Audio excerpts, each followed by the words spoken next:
What's going on, guys? Welcome back to the channel. Oh my god, I haven't made a video in quite a while on this channel. I've been out in Arizona, did a few fun things out there, and then I procrastinated a lot when I got back. Procrastination is real. Don't let it get to you like it got to me. But anyway, we are back with a Jaguar F-Pace. Let's check this one out and see how it does. I reviewed an F-Pace a while ago and it didn't get the best results. I didn't have my scoring system at the time, so let's see how this one does with the scoring system. Let's see what we're working with here.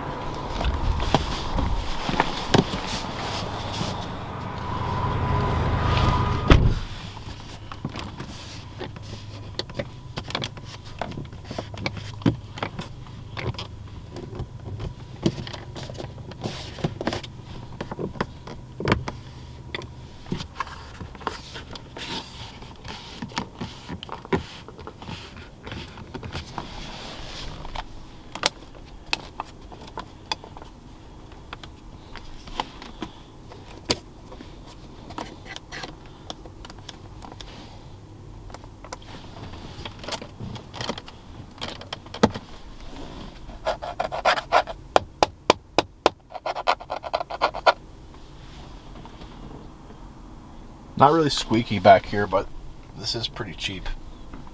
But let's see how the front seat does.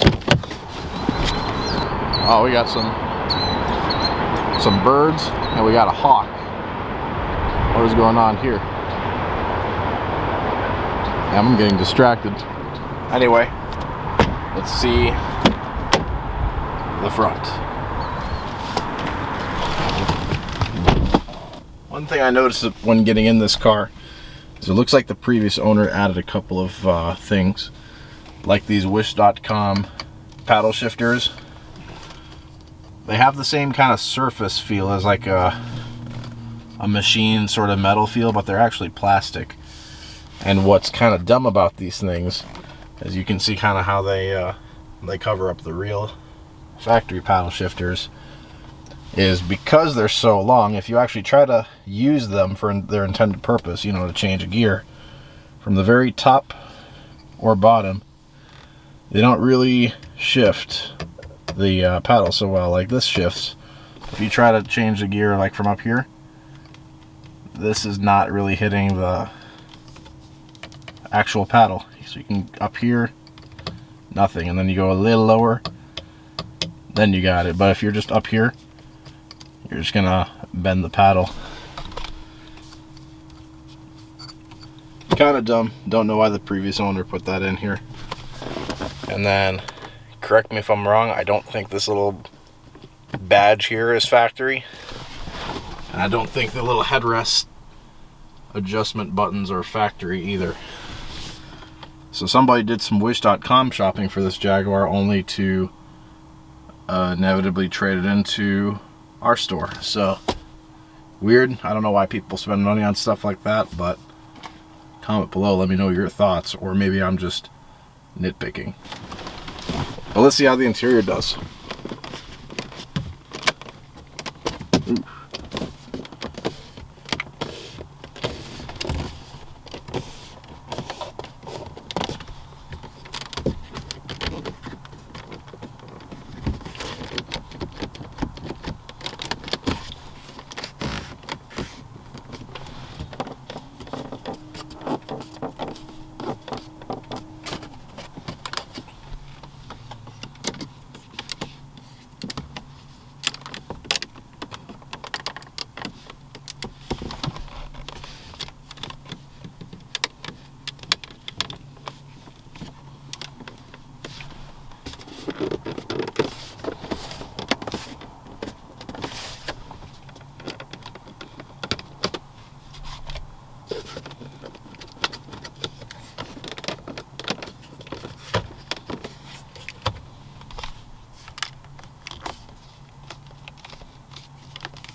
Ooh.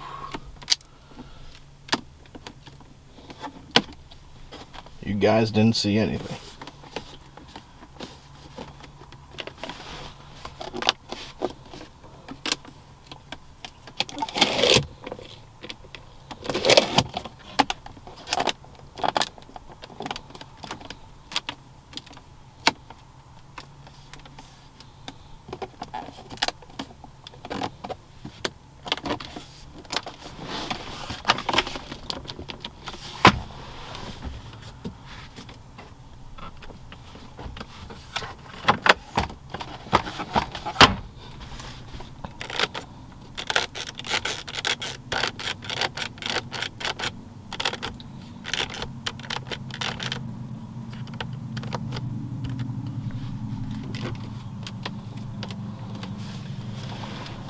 All right, but let's see how the buttons do.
I think these buttons are kind of stuck.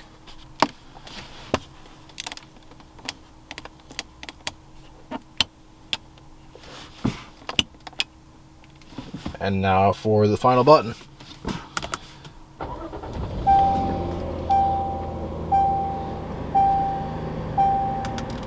$54,000 miles, in case you are wondering.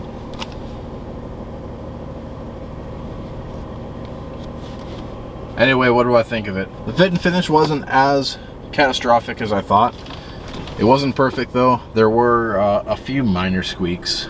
The overhead console is quite weak. Center console is above average. Not perfect though.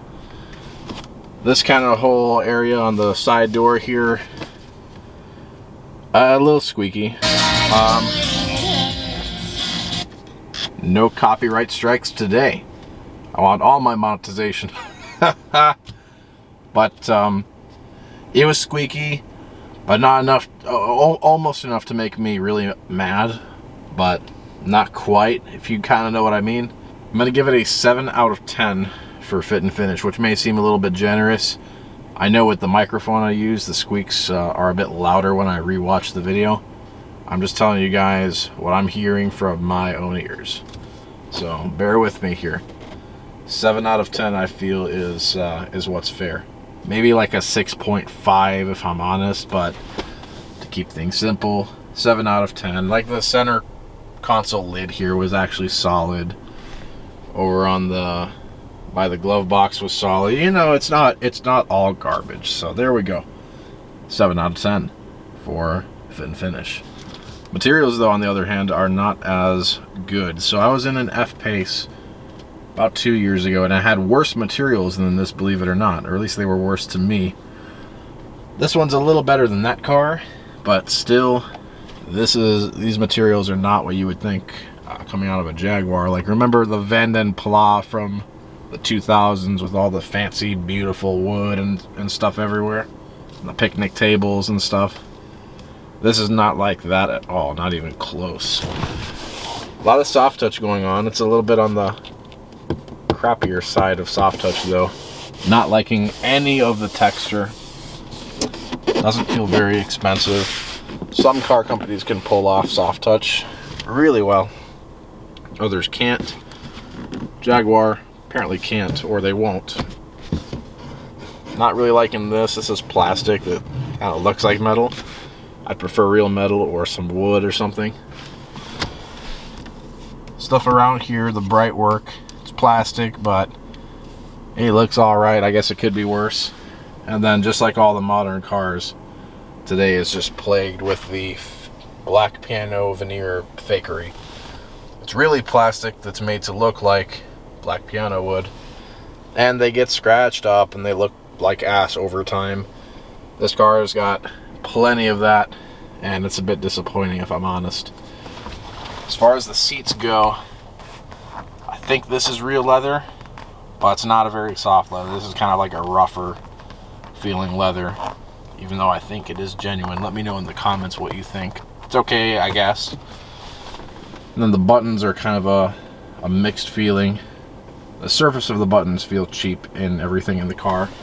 The center console buttons are nice and clicky, like this. It reminds me of Audi in a way.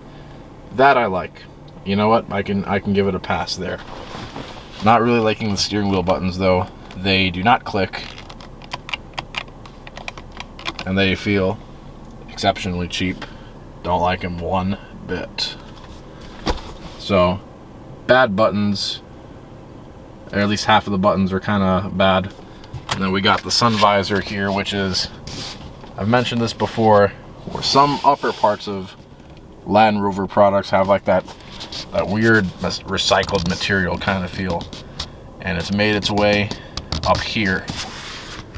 Doesn't feel luxurious. I would say arguably these are some of the worst feeling sun visors I've ever felt in my life, but you know what, this is all subjective. Cloth headliner's alright, the cloth feels okay.